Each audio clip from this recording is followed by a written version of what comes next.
essa questão, vestibulando. Também de física moderna, também na parte de química, tá? A massa do elétron é 9,1 vezes 10 elevado a menos 31 kg.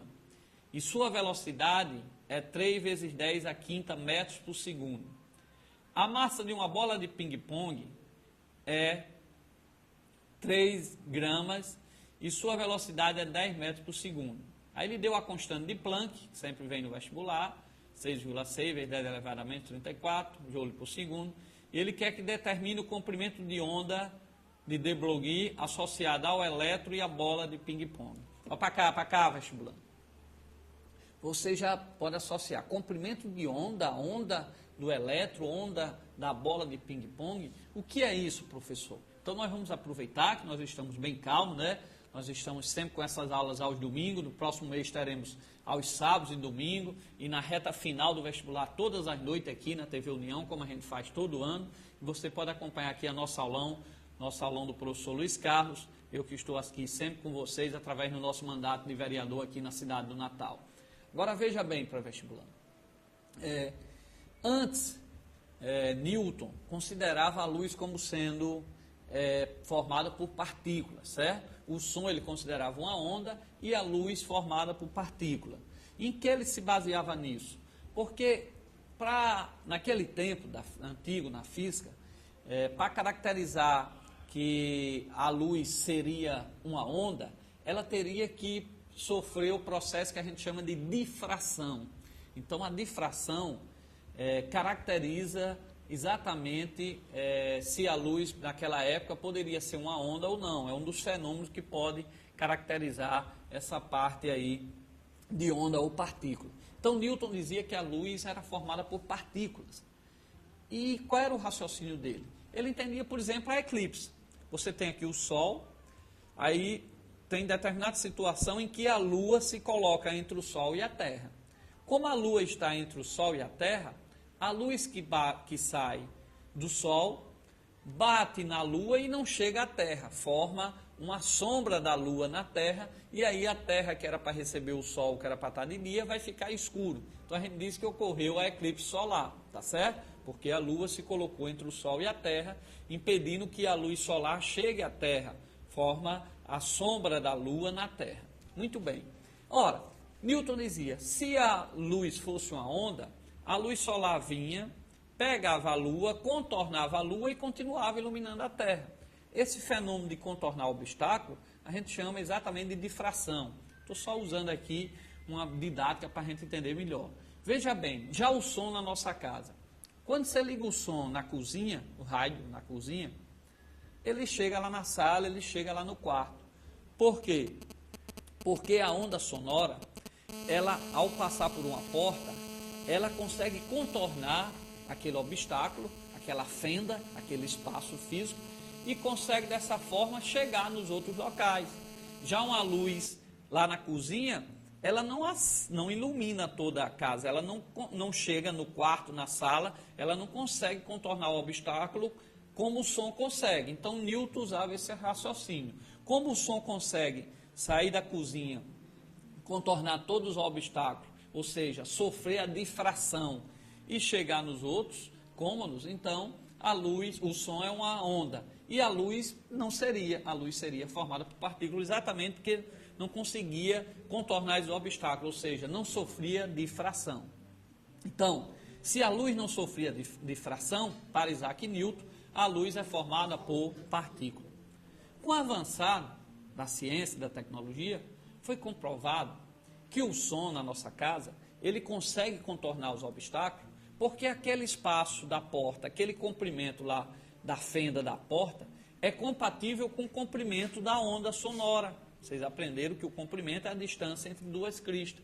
Então, se é compatível, quando o comprimento da onda é próximo, tá, do comprimento da fenda, então o fenômeno da difração ele é mais fácil de ser visto. A luz também sofre difração. Só que para a luz sofrer difração, o comprimento da fenda, o comprimento da porta, tem que ser proporcional ao comprimento de onda da luz, que é bem menor. Tá? Você pode até calcular isso em casa, você aprendeu. Comprimento, velocidade sobre a frequência e fazer isso daí, né? Aquela equação de onda. Pode até pedir ao seu professor em sala de aula para relembrar isso daí. Então, com a avançada ciência, em laboratórios, diminuindo essa fenda, certo? Diminuindo esse espaço, o que é que aconteceu? Conseguiu em laboratório que a luz sofresse difração igual ao som. Então, se a luz sofre difração, ela deixa de ser partícula e passa a ser considerado como onda. Então, a luz passou a ser uma onda. Dessa forma, houve essa mudança da luz, que ela deixou de ser partícula, ela deixou de ser e passou a ser onda porque ela sofreu difração. Ora, se difração caracteriza uma onda, o que é que ocorre? Veio o avanço do tempo, veio Albert Einstein, em 1900 e pouco, e conseguiu mostrar que a luz arrancava elétrons de uma superfície metálica. Que a luz, que é uma onda eletromagnética, né? Que a luz, que é uma onda eletromagnética, conseguia arrancar o elétron de um metal, o efeito fotoelétrico. Quando uma onda eletromagnética consegue arrancar um elétron de um metal, efeito fotoelétrico. E dessa forma, Albert Einstein conseguiu mostrar que a luz também se comportava como partícula. Ora, se a luz ora se comporta como onda, ora se comporta como partícula, então a luz ela é especial e depende do fenômeno que ela está relacionada. Então, se no vestibular cair que a luz sofreu difração, você vai caracterizar ela como sendo uma onda. Se no vestibular vier que a luz arrancou um elétron de uma superfície metálica, o efeito fotoelétrico, então nessa hora ele está se comportando como partícula. Até aí tudo bem.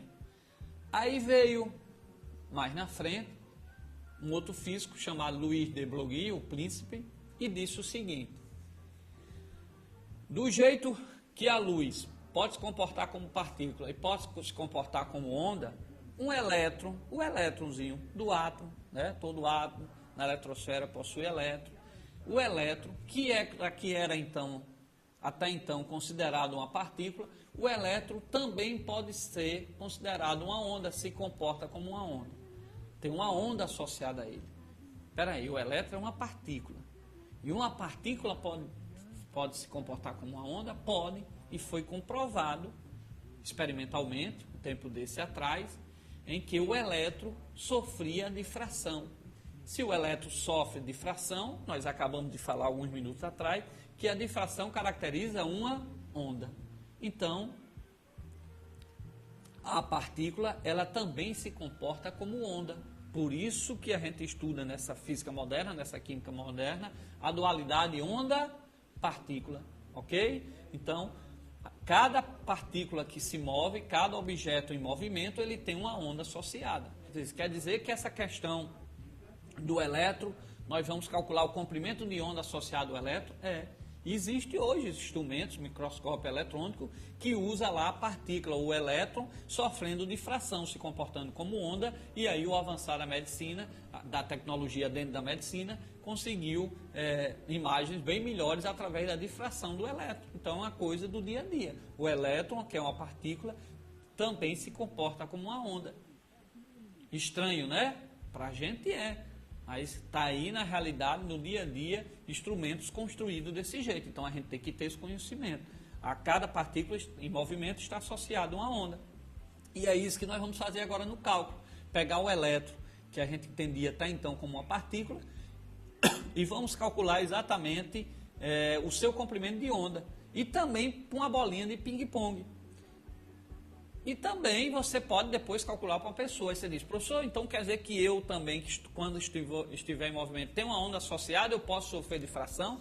Então nós vamos calcular agora e vamos mostrar por que a partícula, o elétron, a gente consegue associar essa onda exatamente através dos cálculos. A gente vai ver a dificuldade já que ocorre numa bola de ping-pong. Mas a teoria foi comprovada e hoje nós temos a dualidade onda-partícula, em que a partícula se comporta como onda e vice-versa. Vamos à questão, vamos agora para os cálculos, ok, vestibulando? Olha aí na telinha.